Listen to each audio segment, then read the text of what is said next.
And we're live. Thank you for coming back for yet another episode of the Blasters and Blades podcast.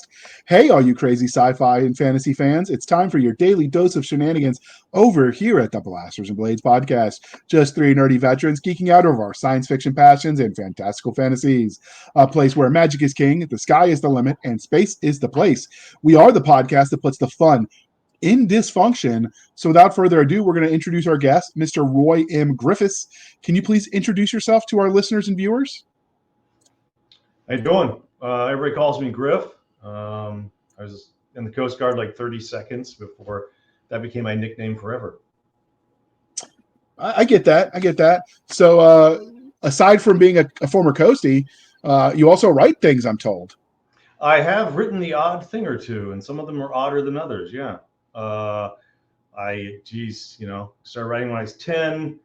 Edgar Rice Burroughs, Ray Bradbury, all that stuff. I went down the path of madness. I did short stories. I did poetry. It's all about the chicks. Plays, screenplays. I worked in Hollywood for a year. I was in the Writers Guild. And I've just kind of drifted into writing novels, and I really enjoy it. But I've written all. How did you? 10. Since we went a little out of order, but I'm digging it. How did your love of speculative fiction transition into you writing plays and books and poems in that space? Not everyone thinks I like to read. Let me write my own stuff. Really, my first religious experience was reading Edgar Rice Burroughs. I was about 10. The short version is family drama got me dumped in a grandparent's house, and military brat myself. So I didn't know these people real well. So I was, like alone, isolated, didn't know what the hell was going on. But I knew I could read. I've been doing that for a long time.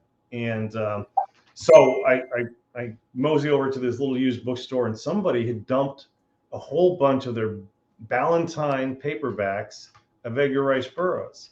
And so I knew the name because my dad and I used to watch the old black and white Tarzan movies, on Saturday morning. And he's the one who first told me that somebody had written these stories. I think I thought they were documentaries at first, but, the dad told me somebody made them up. So I saw the name and I thought, well, what can I lose? I got a quarter. And I plunked it down for book one of a Princess of Mars, right? John Carter of Mars series. And for whatever reason, man, hit me the right time of my little miserable life. And so I pedaled home on my bike, where I was staying, and, go into some corner where nobody would bother me. And I start reading, man. And 8 hours later, I come back from Mars. I'm a changed man, This was the first book I read that grabbed me. It was immersive and transported me, I was right there fighting the Tharks and all that sort of stuff. And I remember thinking so clearly, this is magic. This is real magic. And I want to do it. And I'm going to be a writer.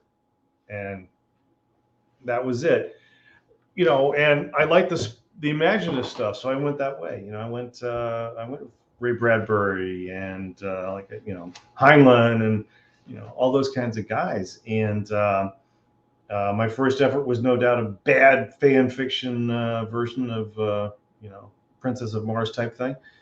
But I just kept writing because it was probably a way for a lonely kid to sort of express himself and work some stuff out. But at a certain point, I found I just really dug it. I enjoyed surprising myself, and I just wrote all kinds of stuff. Man, I wrote, there's a reason I have a real serious career is because I found I just would write whatever interested me. When I was in the Coast Guard, at the air station in San Francisco, I was a rescue swimmer, getting my Aero Flynn on. I was a 60-second rescue swimmer in the Coast Guard, but I was still writing. I was on the boat. I was on an 82-foot patrol boat, and if anybody's ever seen them, they have a locker about this high and that wide. I made some space. You ship people know that when you're an E2 living on a boat, all your stuff can go in that locker. That's it. I made space for my old portable typewriter, and so I was still writing. But there was a point to this whole story anyway, I just wrote, and I wrote different things all the time, just whatever interested me. So at the air station, they knew I was writing, and I had some one-act plays. I won some awards with those. And for the station newsletter, they said, "Hey, you want to write something for it?" So I wrote a children's story called His Amphibian Hood, about a prince who thinks he's a frog. And it was sweet. It was nice. And, I got a lot of really nice things that they said. But one of the things I heard the most was, when are you going to write another children's story? And I'm thinking to myself, well, I've written one already. It's time to go write something else. And I think my next story was something about a merchant seaman who was trying to find the vampire who killed his wife while he was out to sea. And it just, whatever idea sparked me, that's what I would write. I can't, uh, uh, looking at a lot of self-publishing, people do a lot of series and stuff. That's where the money is, and you can't blame anybody for that. But I can't be that guy who writes 26 books in the Sloth Shapeshifter series. I would have to kill myself if I thought I was doing that. So that's why I was all over the place. Same with films. If I had something I thought would work well as a play, I'd do that, or a screenplay, I'd write that. Okay, so we went a little out of order because I was just riffing on it, but normally Doc's here to keep me straight. But so you're one of the ones who found me and not the other way around. So how did you hear about our podcast?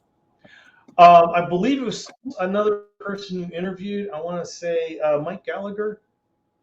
Okay, that fits. I know him and Declan sent a bunch of people our way, so I just okay. Right.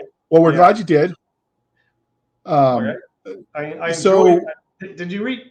Gallagher's book. I blurbed it as spiritual warfare with brass knuckles. It was. I thought it was really kind of fun and original. But I dig it. His short story in the Weird West one, I'm actually going to be doing a review of. So for my website. And I do book reviews now for Upstream Reviews, so that's one of the ones I picked just because I like short content in general.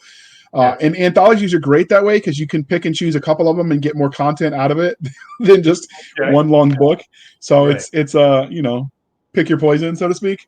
Sure. But we before we get too deep, I gotta do this, sir. And my finger is on the kick button. But the religion question: Star Wars, Star Trek, or Firefly? Oh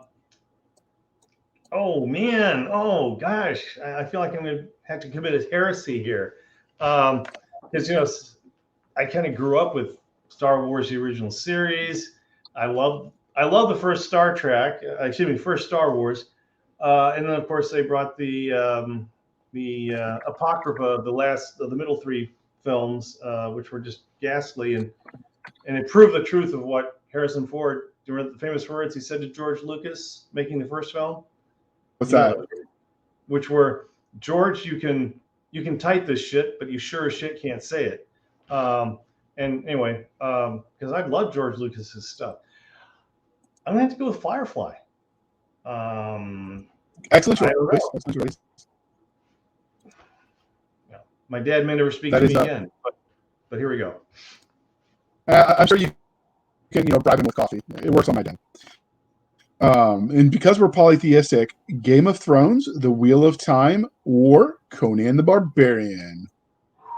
I got to throw down with Conan. Robert E. Howard. I mean, the guy was a lunatic.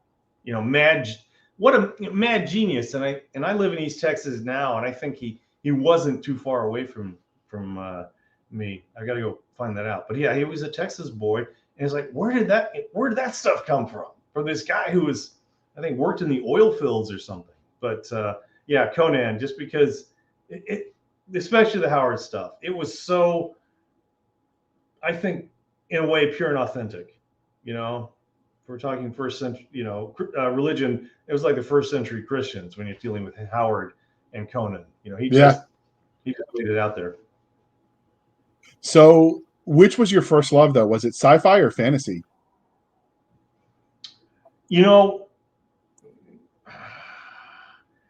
I think at first it was probably sci-fi, but the Heinlein teen stories that he did, in the 50s.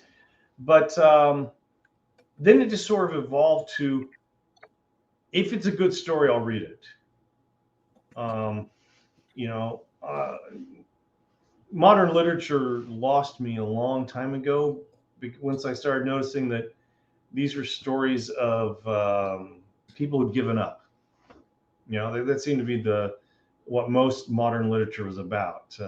Very different than Atlas Shrugged, for instance. But modern literature was mostly about life is terrible, people are horrible, and why are we bothering? And it's like that. That does not doesn't resonate with my experience of the world. And I don't know. It was boring. Um, it was like they found. One of the things I used to wonder about is, why did they always paint the Madonna and Child in the Renaissance? Well, it was their theme. I finally realized that. Oh, it's a theme. So the artists are just, well, here's my different presentation of the theme, and then you got Salvador Dali and the melting watches and the Madonna or whatever it was. But I realized that it seems like a lot of modern literature, their theme is, life is terrible, people are horrible, and why bother? And then they just work on different variations of that theme because that's sort of their religious iconography. The same with the 50s were horrible. Women were desperately oppressed and all that, the usual stuff. But if you start to look at it as a religion, you go, oh, okay, well, that's not a religion I'm interested in, because I'm much more of a religion of hope, and we can kind of make our own world. To quote James Cameron, he probably stole that from Harlan Ellison too. No fate but what we make, and I believe that's true in a lot of ways. I don't mind the darkness in a story as long as there's a light at the end of the tunnel. But when it's all just gore porn, I'm not there for it. Totally, I'm with you, and also to me it's also kind of lazy. You got me started on the religion thing. Well, Ecclesiastes. I don't know if you've read the Old Testament. It's been a while. Yeah, it's my favorite book in the Old Testament. Don't tell the nuns; they might get the ruler back out. Oh wow, okay, I better quote this correctly. But anyway, he had a lot of interesting sayings. One of which was, "One fool can destroy the work of many wise men." And the idea is, it's always easier to tear shit down. Can I say shit on this podcast? Anyway, it's always easier to tear things down.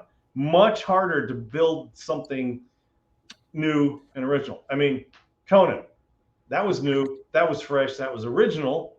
Lord of the Rings, very new, very fresh, very original. But I got to tell you, at a certain point, you see all these, these milk pail imitations of Tolkien. Anymore, if I picked up a book and it had orcs in it, I chucked it, because it's like, somebody did orcs already. Why don't you do something else? Do something original. Because for one thing, that's a lot heavier creative lifting, and you got to actually do some work to come up with a world and a species or whatever, an antagonist that that is original and creatively coherent. Yeah, but that's hard because the readers want your story to be just like every other story but different. So you deviate too far from the center line, and they're going to hammer you too. So it is definitely, you're walking on a knife's edge when you start doing that. Well, I guess that's the difference between wanting to. I mean, Burroughs, he wrote some great stuff, but he was definitely writing some make the mortgage kinds of books at a certain point, which is okay. He was a working writer. He created some stuff, and then he just went with it, and he kind of beat them all to death toward the end there. But that's okay. He was old and tired. But I don't know. Do you want to just grind out the product, or do you want to write something?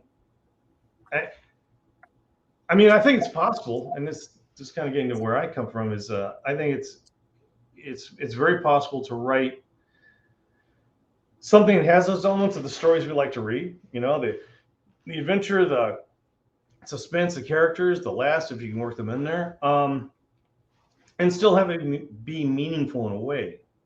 And you said gore porn, and that's, I mean, how much of what is published today is porn in sort of the broader sense of being sort of this illusory fantasy world. I mean, and Yeah. this is nothing the feminists in the 80s or 90s wanted to hear, but a lot of the stuff women read is porn. They think it's wholesome. Well, it's the guy who's going to fulfill their every need, and that's carry them off in the sunset to his ranch or whatever it is, and they'll have babies, and it'll all be good. But You're talking about romance, people. It's romance, but my bad.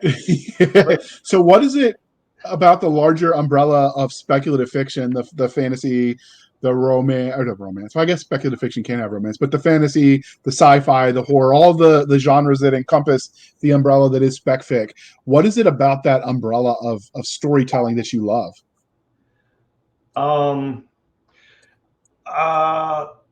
First for me, what I discovered in my novels, screenwriting kind of drove me to writing novels, and it wasn't screenwriting itself; it was dealing with Hollywood, because pretty much every story you hear about Hollywood is true. But the thing I think finally broke me was I'd written this well-received and currently award-winning screenplay about events in the Korean War, and but you go to these places. The top guys don't really read the scripts for a long time. They have, all the lower level people, which is, I mean, okay, fine, it's got to be done, it's efficient. But somebody likes your script well enough, they say, yeah, we're going to take a look. But then you go in for a meeting, right? And if you've ever been in the corporate world, a meeting is basically anti-productivity in a room.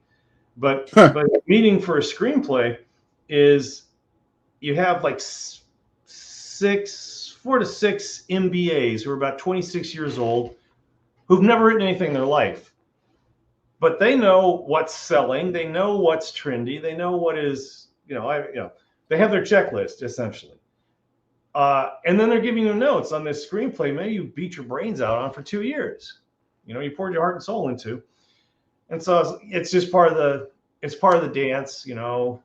You got to show yourself, well, I'm a team player here. I will listen to your inane comments, and your suggestion. Okay, hey, can we make this for Steven Seagal? No, I'm sorry, we can't. But so it's the Korean War, 1950, for you history buffs. And this one person said to me, I'm going to have to get back to you. I've got to go check and find out if it's okay to make the North Koreans the bad guys. And I'm like, do you know anything about the Korean War? Do you know who we were actually fighting and why? And anyway, it's just like, man, I'm done. This is like the death of 1,000 paper cuts.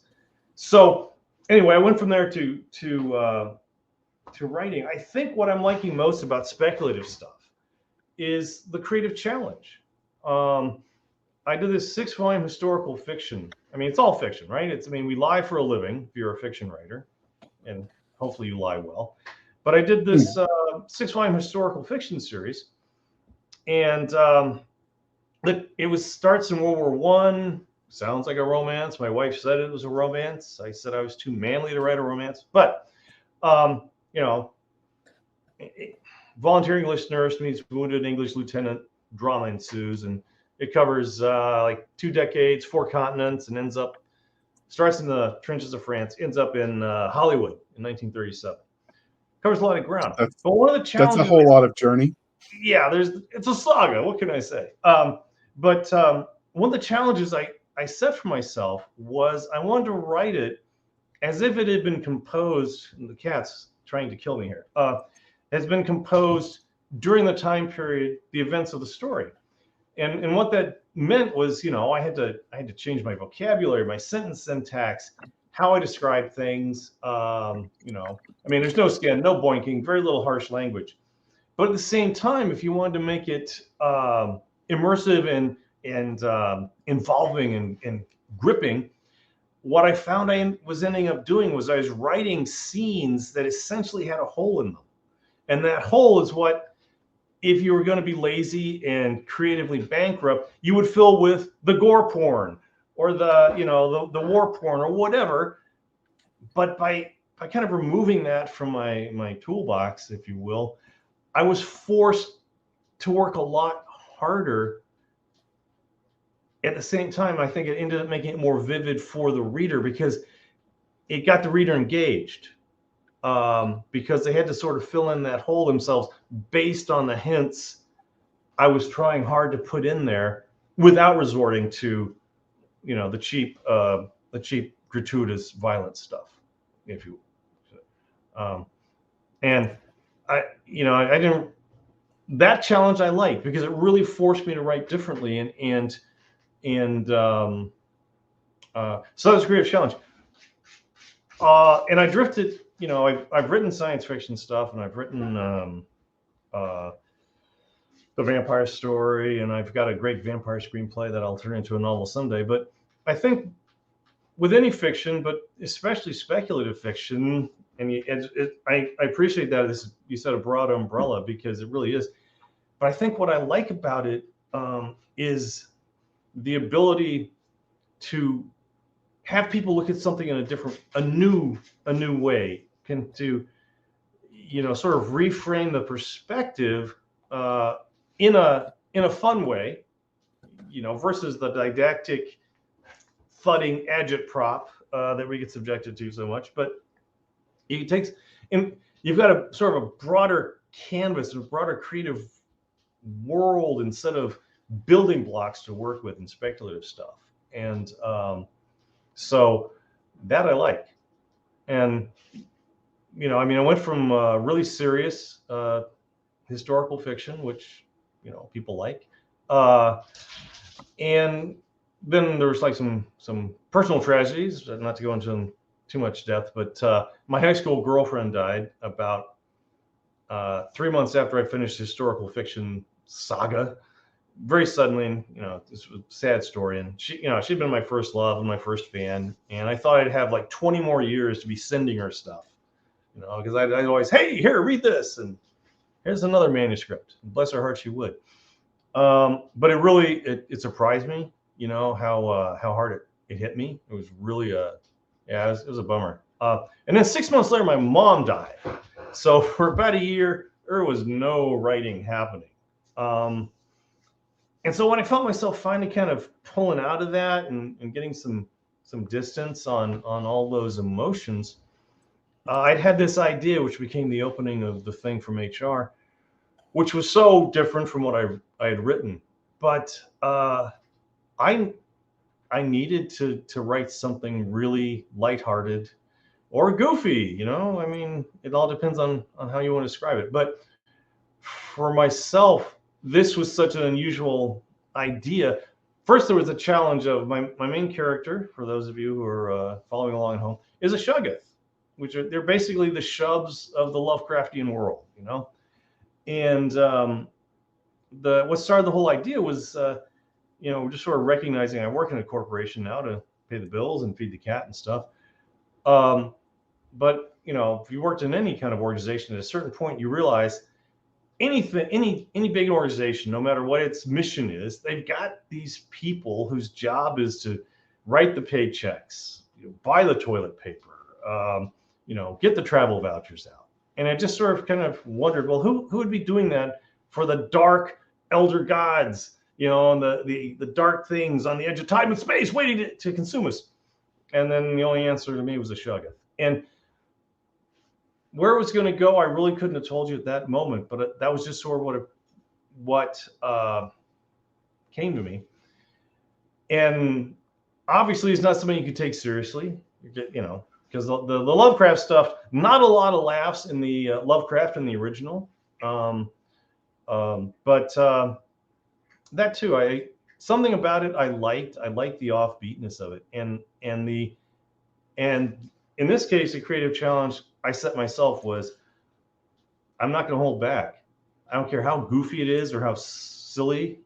I just wanted to avoid stupid, because stupid is also kind of a cheap creative out. But I just told myself, I'm going to be as goofy. If it makes me laugh, that's cool. And if nobody likes it, that's cool too, but I'm going to write it. And I enjoyed it a lot. It became very different. and it just surprised me constantly. And as I got into the story, it became clear that sort of this paradigm I'd set up accidentally, I could go a lot of places with it. And I've gone 2 more books worth, and I'm working on the 4th right now. All right. So we mentioned that you served in the U.S. Coast Guard as a pedal pirate rescue swimmer, but how do you feel like your time in uniform affects the stories you tell, or do you feel like it affects the way you tell stories? I think what it does is it's kind of brought me back to my theme. One of the one of the things we had to do is unlearn some of the nonsense we've fed ourselves or been fed by, our peer groups or whatever. And once I realized, like in boot camp, once I realized, oh look, they're trying to. Here, okay. In case somebody's wondering, this is a cat. That's Ava. I realized, they're trying to get us to stop thinking like 52 screaming individuals on a sinking boat, because then we were all going to die. And they wanted to get us to work together as a team. And it was that idea of partly of looking at things. Oh, cat's laying on the keyboard. Looking at things differently.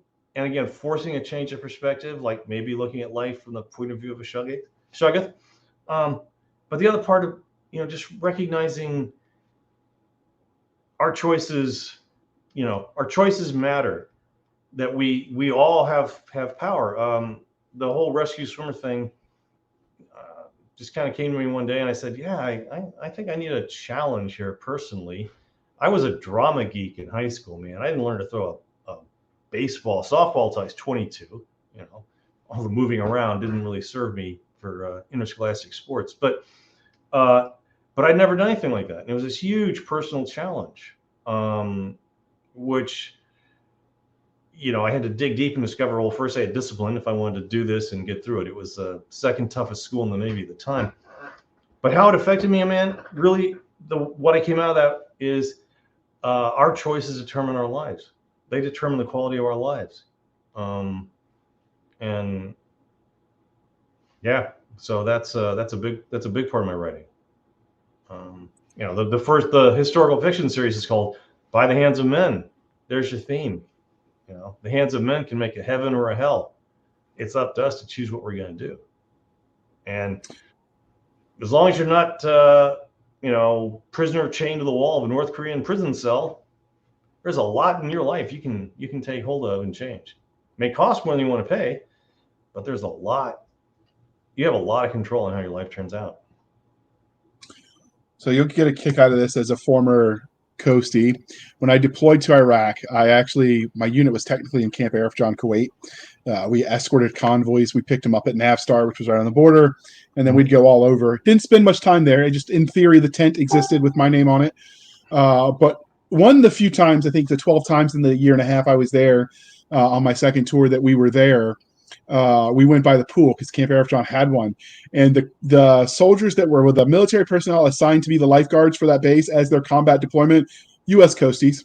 Oh, that's so the irony was not lost on anybody, including them. But I mean, they were getting combat pay to sit by a pool. So I guess who was the real winner there? Not me. So I figured you'd get a kick out of that. And so that's great. I don't talk about it as much, but my first job, I guess to my newsletter I do. My first MOS in the Army was bosun's mate, watercraft operator. And Really? in theory, I was supposed to enlist into a watercraft unit that was designed to be riverine patrol, so riverine squadrons. Yeah. That mission ended up getting given back to the Navy. The unit that I enlisted to, because I was guard and I was transferring states to go to college, the unit I enlisted to, someone forgot to tell the Army it stopped existing in 1974. I enlisted in 1998. Oops, paperwork, it's a thing. And so they sent me to be a truck driver. But while I went through the watercraft school, because I wanted to keep my bonus, one of the things we learned was it's a lot different as a watercraft, anything on boats than it is on land, because once this fighting starts, everybody in the Navy, everybody in the Coast Guard is a combatant, because it's the ship you're on that determines, not your MOS. Because if your ship sinks, it doesn't matter if you're on a tugboat or destroyer, you're still going in the water. So Word. you learn teamwork matters in a different way. I don't want to say more, but definitely differently. And Yeah. I had to go through the Navy firefighting school, and that was an interesting experience. Okay. Because of that, you don't see it, you can't see everything, but you just have to learn to trust the people you're with in ways in the infantry you don't really have to, because Yeah. I can see what's in front of me, right? Like if I need verification, I can peep it with my own eyeballs.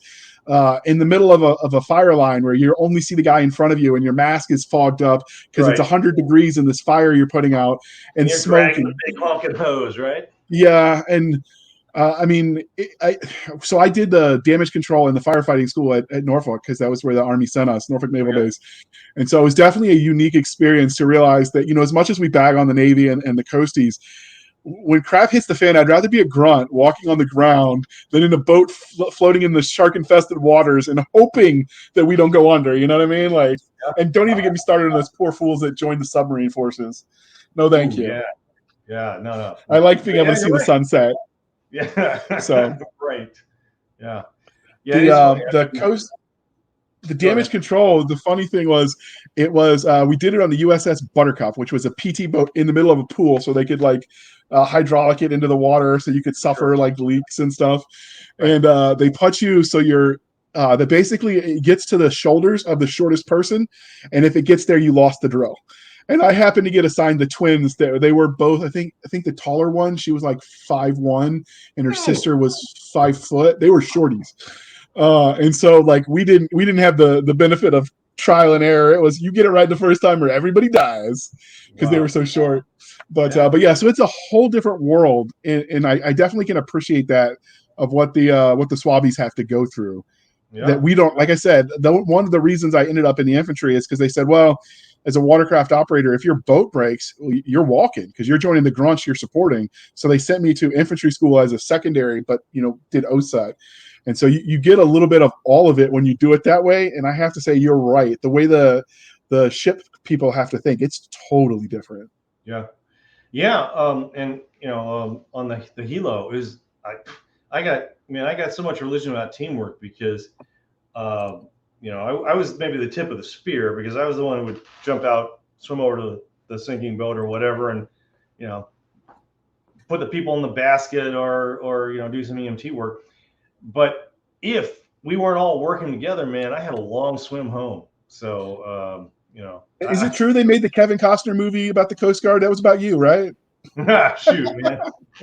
I hung out with some of those guys back in the day, but yeah. By the way, that That's film was about 85% accurate. the Coast Guard movie that I can't remember the name of it, people, but Kevin Costner was one of the main characters. Is about coastie rescue swimmers. If you haven't checked it out, let Google do your talking, and it's worth it. It's a good one. It's called The Guardian. It was pretty decent. Okay, there we go. So, do you ever draw from people you knew when you were in the military? Only one or two. Uh, there was this one E9 I worked with. My again, trying to figure out what I was doing in my life. My first 4 years in the Coast Guard, I was an ET, but I ended up answering phones and doing travel orders. So I got out of the Coast Guard and I looked around and I said, man, this is not what I got in the Coast Guard to do. So I actually went back in. I was going to be a bosun's mate, but that's a different story. But this one E9, he was salty. He was a salty guy. He'd been on in the old Coast Guard on tugboats out in the Pacific, going between Okinawa and Japan, and he'd done some stuff, and he just had a really interesting character. So I'd used him once or twice in one of my novels, but specifically, no, I think that's probably about the only one I've really used very deliberately. The Chiefs are a whole nother breed of people. It's weird. Yeah. Again, it just sort of depends on what their rate is, but yeah. But this guy was salty. He had some great stories. About the handmade dress blues you would get in the Philippines for 87 cents or something, and they would all have dragon embroidery inside the sleeve of your dress uniform, and and just stuff like that. that appealed to the history buff in me anyway. And he'd be telling me, yeah, we used to be able to press the old gabardines. We'd put them under a mattress and lay them flat and sleep on it. Be pressed the next day for inspection. Stuff like that. I love stuff like that. So yeah, no, I dig it too. Yeah. In fact, if you ever get up to the Newport News area, Fort Eustis has that transportation museum, and they cover some of the watercraft stuff. It's definitely. It's funny you're saying Newport News and Norfolk, because I was on a tugboat. I was on the 82-foot patrol boat in, I think, Suffolk, and then I was on a tugboat in Norfolk before I went to rescue swimmer school. So yeah, I know the area. Yeah, that Fort Eustis has a transportation museum there. It's interesting. The weirdest thing was I went back after Iraq, and they had a thing about the gun trucks in Iraq, and there were some people memorialized on the wall that I knew that I served with and ran missions with. And there's just it's weird going to a museum and people were in it. I'm like, especially when you're in your early 20s. That was an interesting experience. But I do think if the base is not locked down, anybody that's in the area should definitely check that museum out. It's intriguing. All right. So do you think, you've talked about how your time in the Coast Guard affects the way you tell stories. Do you think it changes the way you engage with content as a reader, as a consumer? Well, like I said, I think I have less patience for nonsense, man. I mean, there's a book called Aurora by a screenwriter named David Kopp. He's written a lot of stuff. He wrote some of the Jurassic Park films. But I just chucked it here a couple days ago because it cheated. I just hate that. I hate reading a book or watching a movie and that has DCS in it. To me, that's dramatically convenient stupidity. That's just lazy. Where this hyper competent guy, he's handling, he's dealing with stuff, he's doing great. But the one time, I don't know, he gets into his car and he doesn't look in the back seat, and the giant slavering monster is waiting to grab him. It's like, come on, man. You just told us, you've set us up, and then you listen. And then Stephen King's really bad about that, but that's another story. I think really it's made me less patient with bad work. Okay. All right, that's fair. So let's transition over because we got long-winded. See, this is what happens when two history nerds get together, and Doc's not here to rein us in. But transitioning away from the writing side, let's talk about things from a fan angle. So have you gotten any cool fan art or cosplay yet? I have not.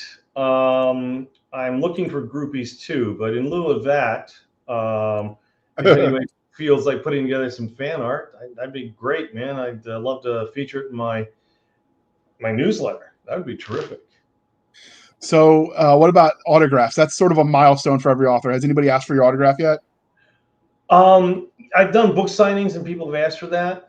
And some people, this is it's part of a whole different discussion about the power of indie publishing. But some people have said, man, I'd love to have something signed, even if, gosh, they got my audiobook, right? So I printed up a copy of, there's the covers on the back there, one of those, signed it and threw it in the mail to the guy. So but one of the coolest things, now, I mean, it's great. First off, don't quit your day job, kids, if you're writing novels. But health insurance is a thing, people. Ooh, yeah.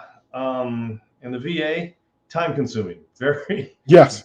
A lot of lag there between requesting services and receiving services. But one of the cool things is, I mean, it's anybody who writes knows that unless you're so completely trendy, they snap you up. I remember reading this. You may have seen something like this where somebody was saying, I'm an inveterate tweeter and I got a novel deal based on my tweets. I'm thinking, well, if all you're doing is tweeting, how are you actually writing a novel? But that's another story. But so the money aside, whatever money comes in, great. Hey, I'll buy some coffee or some wheels for my 10-speed or something. But the really cool part, besides seeing the reviews, because again, writing is a lonely business. You see me here in my lonely office. Writing can be a lonely business, and sometimes you wonder, am I fooling myself? Is this crap? because I mean, I think it's good. Otherwise, I wouldn't be spending all my time doing it. But people spend a lot of time on crap, and either they don't know or they don't care. So it's nice. The reviews are nice, but the best part of all really is when people send me emails, or they Facebook message me on my my writer page, and I've gotten some really cool emails from people, like this lady who I just saw it again the other day. She's 82 years old, lives in New Zealand. She was a newspaper writer and editor, but when she was a young woman in Britain in the swinging 60s, she was a personal assistant to Peter Cook and Dudley Moore. Now, that's before a lot of you guys' time. Dudley Moore was part of a, I think they called themselves Beyond the Fringe. They were this real radical comedy group in London. And here she was. She had been going to university, but she chucked it to go work for these guys who were like, making wild comedy and stuff. And she has these terrific stories about, Dudley Moore coming back from Paris drunk and lipstick all over him, going back to his newlywed wife and how they had to deal with that. I just love that stuff. Another guy, and these were emails I got for the historical fiction series. Another guy was in the I can't remember the exact name for it, but he was in the Dutch Indies, and he was in the militia during World War II. I was like a 16-year-old kid, and he's telling me stories about that. I love that stuff. I just hearing from people, especially. I mean, they, these books make people laugh, and but yeah, that's like the best part of all is hearing from people. Not only that the book moved them or made them laugh or cry or whatever, but then they start telling you about their lives, and that's awesome. Yeah. So, all righty, we are long-winded, but I'm having fun, so I hope you are too. So, finally, what is the weirdest or funniest interaction you've had with a fan since you started writing? Oh man, I'm gonna put you on the spot. You did. Huh. Well, I'm thinking. I'm drawing a blank, man. I went off on the whole email tangent. I think the ones, just the weird ones are the ones that don't get what you're trying to do. It's and they get angry.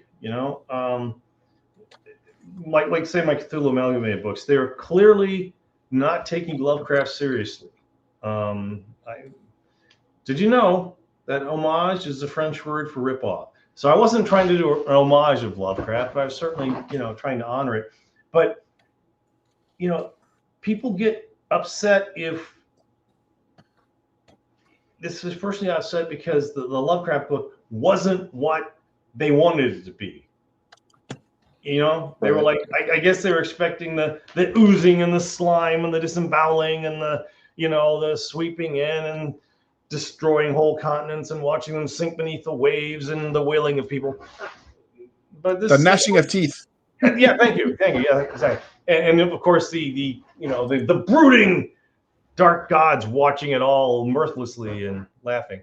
But they were upset with me because it wasn't that. I was like, man, I'm sorry. You read the back of the book and it says it's not that. But yeah, so that was a little weird, but I guess if we like our stuff, we like our stuff. We don't want to see it messed with. Yeah. I don't want to see a gay Superman. I'm sorry. It's just me. Call me closed-minded, but that's not the Superman I know or the Superman I want to engage with. So, but I'm not sure I'd actually go yell at somebody about it because it pretty clearly says, gay Superman. Okay, not for me. Thanks. I'll go watch something else. Yeah, it's a lot easier instead of getting upset about everything. Just ignore what you don't like and move on. Life is short, But while we've already talked about in the introduction, because we went out of order, but I had fun doing it, about all the stuff you've written. So before we dive into the novel that brought us here, we're going to pause for a moment and shamelessly shill for the man. When a strange symbol is found at a burned down historical site, Houston arson investigator Emmy Aninzo goes to work. As mysterious and inexplicably hot fires break out across the drought-ravaged city, she finds herself digging through the ashes of history. It's a race against time to track down the serial arsonist and explain the seemingly impossible heat of the fires. As strange evidence begins to pile up, Emmy wonders if the arsonist is insane, or even worse, possessed. Can Emmy and her colleagues find and stop him before the entire city burns? Parsec Award-winning author Paul E. Cooley wraps ancient mythology around an eerie contemporary tale that will leave you burning for more. Gar's Inferno, a free podcast novel available from shadowpublications.com and iTunes. Some mysteries shouldn't be solved.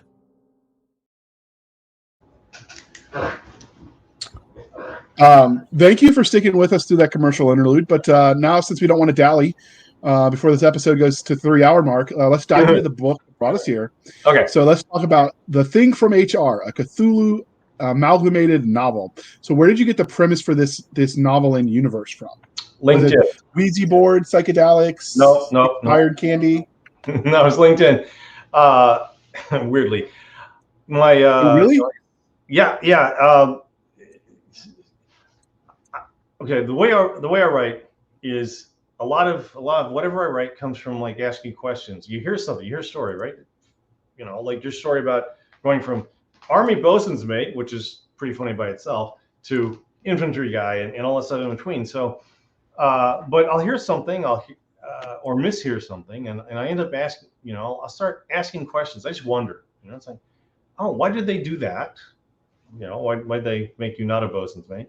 Why, or what would have happened if you said, no, damn it, I want to be a bosun's mate? You know, and just I wonder about stuff. So my day job is I'm an IT supervisor, right? Yes, I am a geek.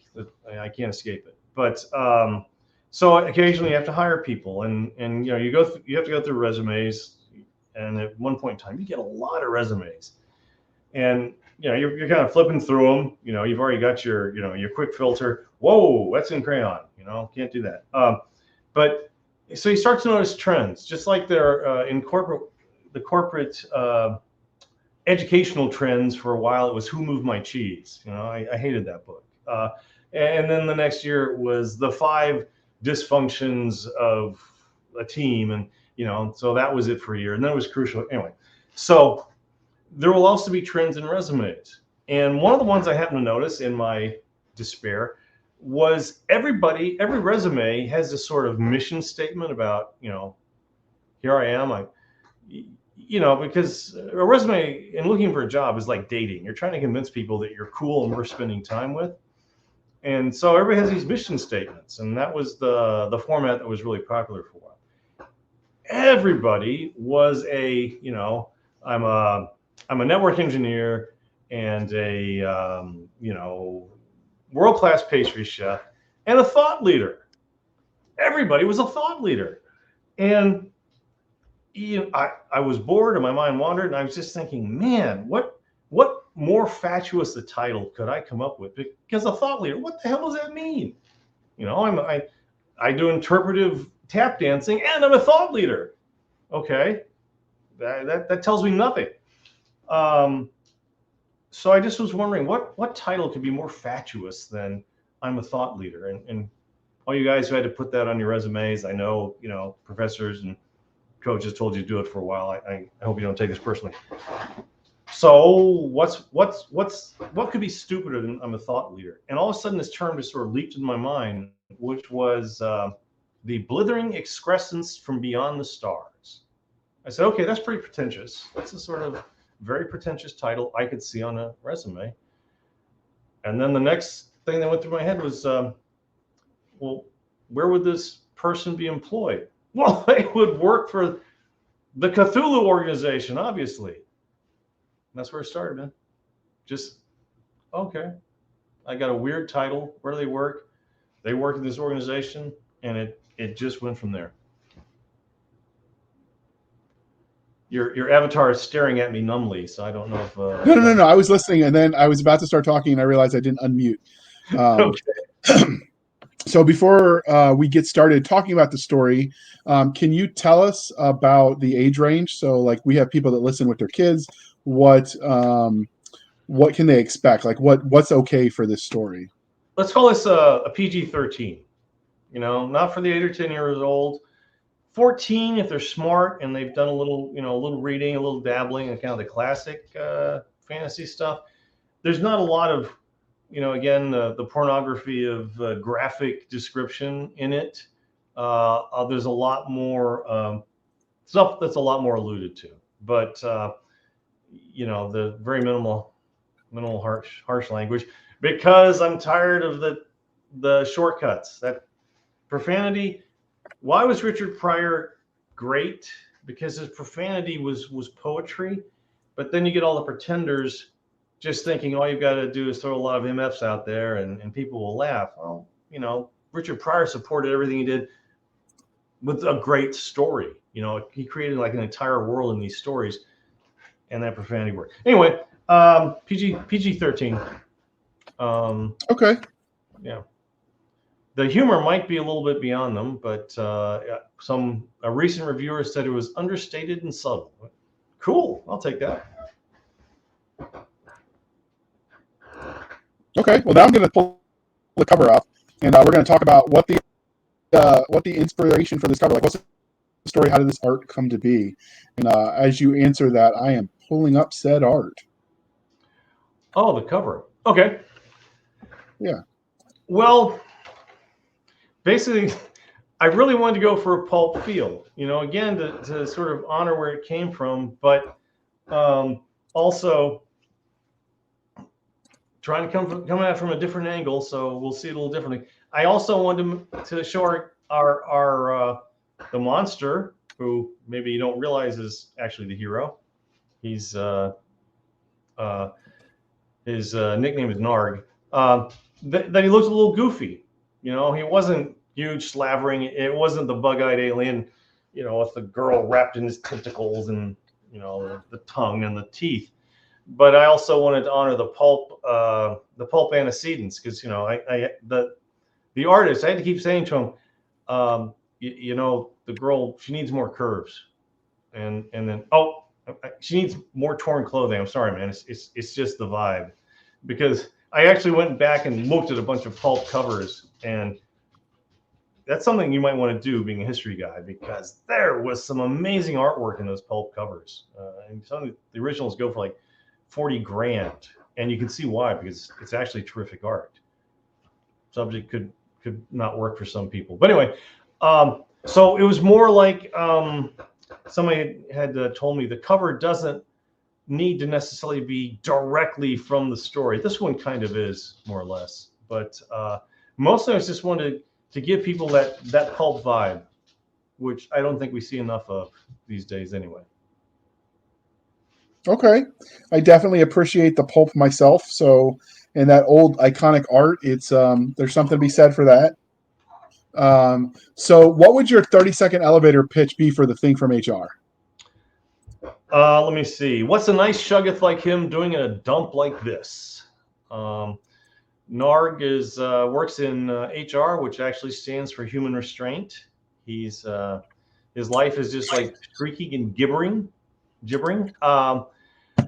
and he's content. He's a shuggoth. He doesn't have big ambitions. But then one day, his uncle, who's a minor elder thing, and who works at the amalgamation, asks him a favor. He wants him to go down to Earth and pretend to be a human. Okay. Does he say why, or is that a spoiler? Actually, he doesn't know why. It's a voyage of discovery. It's the hero's journey. If the hero is sort of like this 12-foot tall greenish thing with 1,000 eye stalks on his head. Okay, I think I dated her in middle school. But what do you think makes the thing from HR special? What makes it stand out? I would say because it it gives us a kind of Lovecraftian world we haven't seen before. You know, a lot of the Lovecraft stuff is really dark, and you know, this has got my choice theme in it too, because, you know, the question is, if you've just been told your whole life you're a bad guy, you're supposed to be a bad guy, are you a bad guy, or you just, you know, or have you just been told that? And what are you going to do once you maybe see a different way to live or exist, or, you know, slither or shamble? So yeah, I think, and also putting it in a comic, not a mocking, you know, I mean, parody can be pretty mean, can have that mocking tone to it. I'd like to think this is more affectionate humor. But again, just twisting a little bit. It's like going around the side of something so you see it from a different view. I mean, you're looking at a car, maybe it's okay over here, but it's beautiful over here, right? You know, so 57 Chevy looks great, but you come around the side and you see all the Bondo somebody slapped on with, you know, what looks like a sod shovel. So it just gives you a chance to consider it differently. And, you know, and I like, he's kind of questioning, you know, because these creatures in a lot of pulp, the bad guys are bad guys just because they're bad guys. They're bad because they're bad. Well, you know, let's look at it a little differently. Why do these creatures have a reason for doing what they do? And it was just fun. And I think the fun for me was because Narg gets stuffed into a human body, and they're going to provide him a native guide. Narg ends up going back to about 1937 at an Ivy League school. He's stuffed into the body of a German physics professor, but he doesn't have any information about what's going on other than knowing his name. So they give him a native guide. Unfortunately, the native guide is a surfer dude who died in the 70s. So he's pretty much as clueless as Narg is about this society and what's going on. So it was kind of, so there's that element of the thing out of water story too. So do you delve, because you're talking about transcending time, it sounds like, do you delve into the paradoxes that exist around the concept of time travel, or do you just sort of let that fly? Well, that was actually one of the fun things, because allegedly, you know, these beings exist outside time and space. So so he begins to see humans as trapped in time, you know, prisoners of time, essentially, because he's been so used to being outside of time and space and three-dimensionality, which became kind of tough to talk about. That, yeah, it wasn't so much about the paradox; it was more about a creature that was not bound by time suddenly is, and what's that like? And, you know, he gets to learn about all this stuff he had no idea about, like gravity. Okay, so what tropes do you feel like The Thing from HR, a Cthulhu amalgamated novel, hits the best? Really, it really is the fish out of water, hero's journey, the reluctant hero, because all Narg wants to do, he just wants to do his job and get back home. He just has to figure out what his job is. So you told us about your main character already, but do you have any secondary characters that were especially memorable? Well, people really seem to like his native guide, Murph the Surf, who has been, you know, he's been an unwilling guest of the HR department back, you know, in that place, again, outside of time and space, they call Riley, or, you know, there. And so he's, you know, first he's glad to be out. He was hanging upside down in a cavern, being nibbled on by the bearded clams. And you know, they all these places have these ponderous names. And I was writing some this morning, and, you know, none come to me right now. I should grab a book, but so he's glad to just be out and walking around, you know, even if he doesn't know what's going on. And so, in a way, he's kind of he's sort of the audience, which personally I think in a lot of popular sorts of things, it's really useful to have a character who's the audience. You remember in Jaws, the Sheriff Brody, he was kind of the audience. He was the one going, man, I don't want to go out there. Man, we need a bigger boat, which is what the audience, was thinking and what they would be thinking if they're in that situation. So in a way, Murph is kind of the audience going, this is bad. We need to leave. People don't do that kind of thing. So people really like him. And then there's just a lot of different characters that all sort of feed into it. There's bad guys, there's Nazis, there's cultists, there's femme fatale. And then there's Murph. So what did he do to be hung upside down to be nibbled on by bearded clams? He lived poorly. He made bad choices. I don't want to give away too much, but yeah. Oh, okay. So what about the bad guys? Because it sounds like what I would think of as a bad guy character is the main character. So does the series, the story, at least specifically book 1, have a bad guy that they have to face that you can tell us about without spoilers? It's going to be tough. Basically, Narg's uncle, who is in fact the blithering excrescence from Beyond the Stars, known affectionately by Narg and his secretary as Uncle Beef Bits. Basically, Uncle Beef Bits just sends him down to Earth to sort of keep an eye on these troublesome humans. So that's part of Narg's journey of discovery, is trying to figure out what the humans are up. Well, first you got to figure out being human, which is a challenge. And then once he starts to fit in a little bit, he has to figure out what they're up to. And this is 1937 with German physicists. They're starting to explore some things that might be detrimental to humanity in the names of science. And then it turns out there's more going on than that. So no, there's a variety. There's the red herrings. There's the bad guys who aren't the bad guy. What can I say, man? I was trying to go for that whole Raymond Chandler, Dashiell Hammett in a Shugga suit sort of vibe too. I was just throwing a lot of stuff at it. Okay. So we talked a lot about your characters. So if your characters met you in a back alley and they knew you were the Roy M. Griffis that made their life a living hell, how do you see that interaction playing out when they met you in real time? Well, let's see. I think Narg, who's actually he studied humans, he would want to find out why I would do this to any hapless group of characters. Most of the rest of them would trample me into chutney.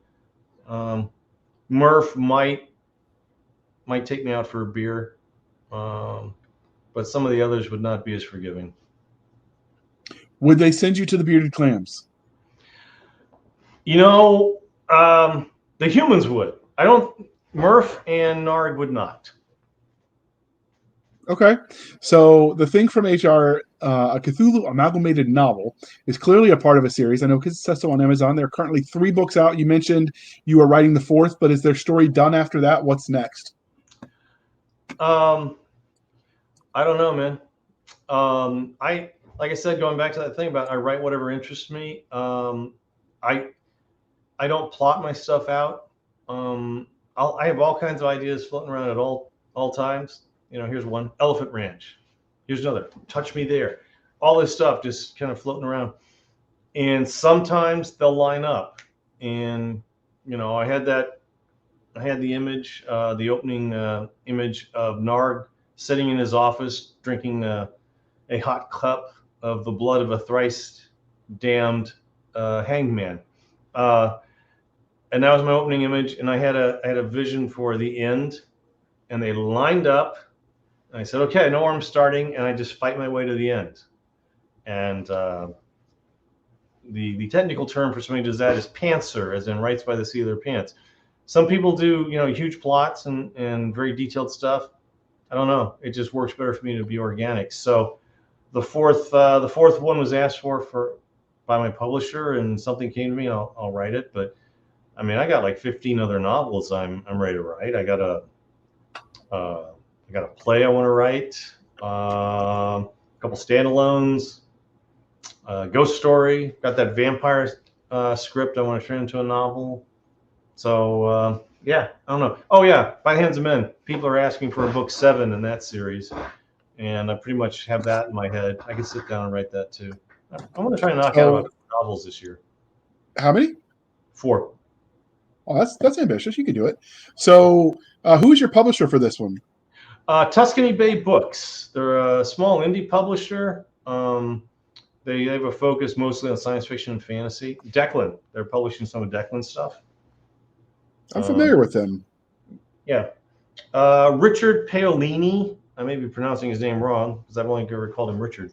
But yeah, they actually did science fiction. They were like pulp guys, basically. They did science fiction, fantasy, and westerns at one time.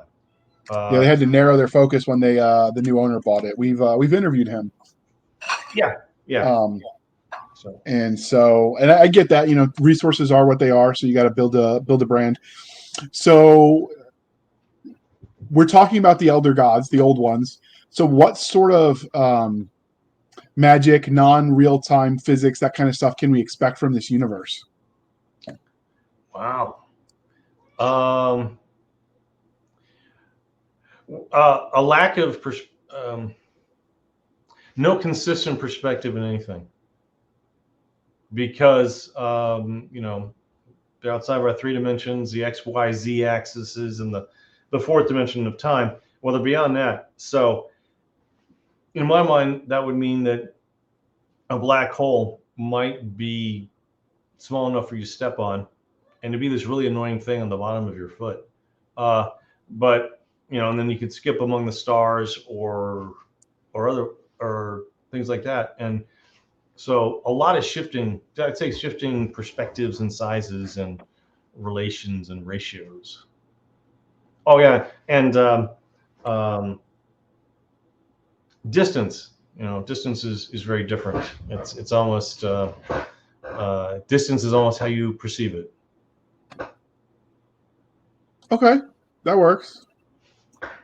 So your book clearly has, based on the title, fantastical creatures in it. So when you create them, how do you go about doing that when you write them? Are you inspired by your nightmares? Do you let nature inspire you? Do you make them up out of whole cloth? Like, what's your creative process for that?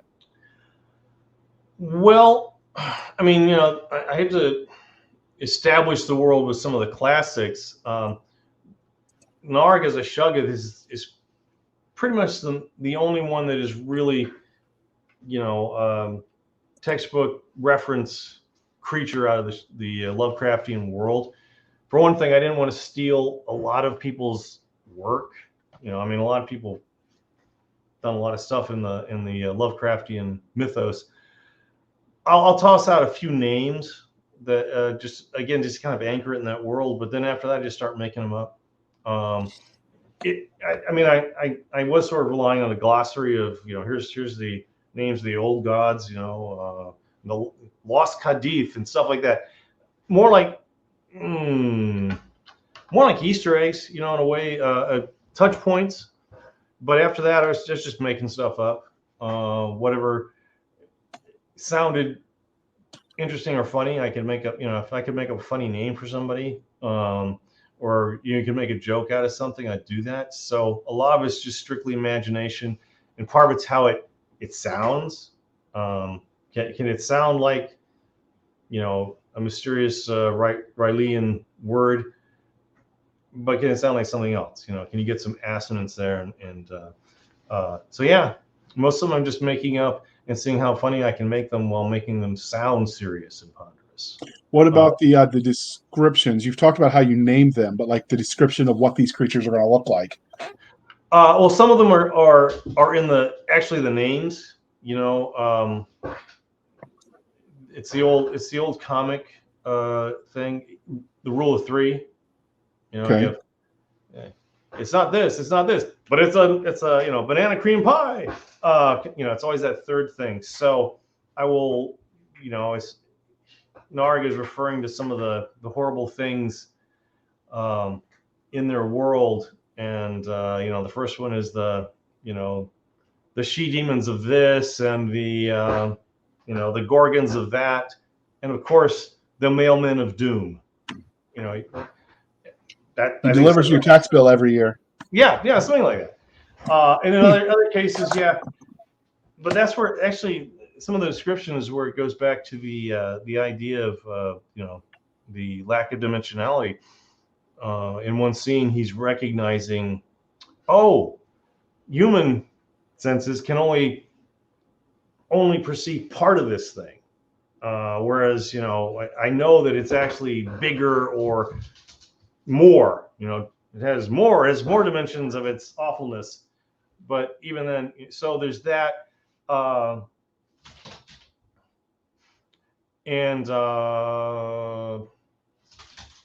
I try to give the descriptions while still honoring the weirdness of it without stealing other people's stuff too much.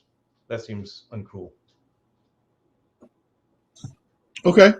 So clearly this is winding down. We went a little bit long, but that's okay. Was there anything about the thing from HR that we didn't ask you that you wanted to tell us before we wrap this up?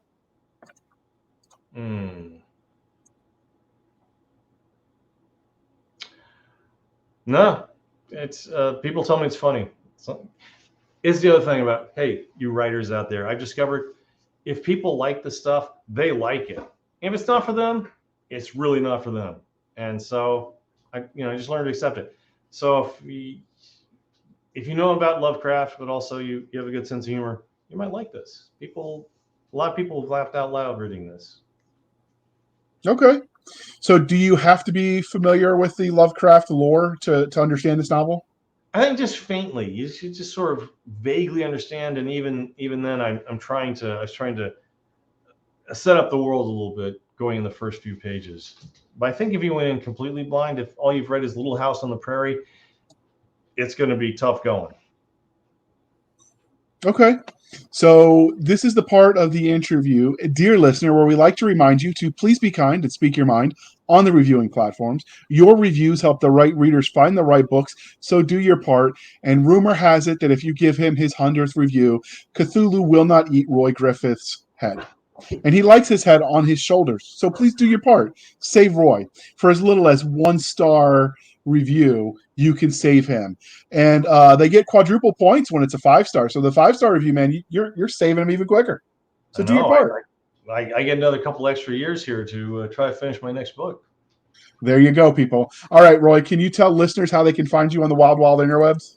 Oh, man. My website is roymgriffis.com, much like the name here on the image.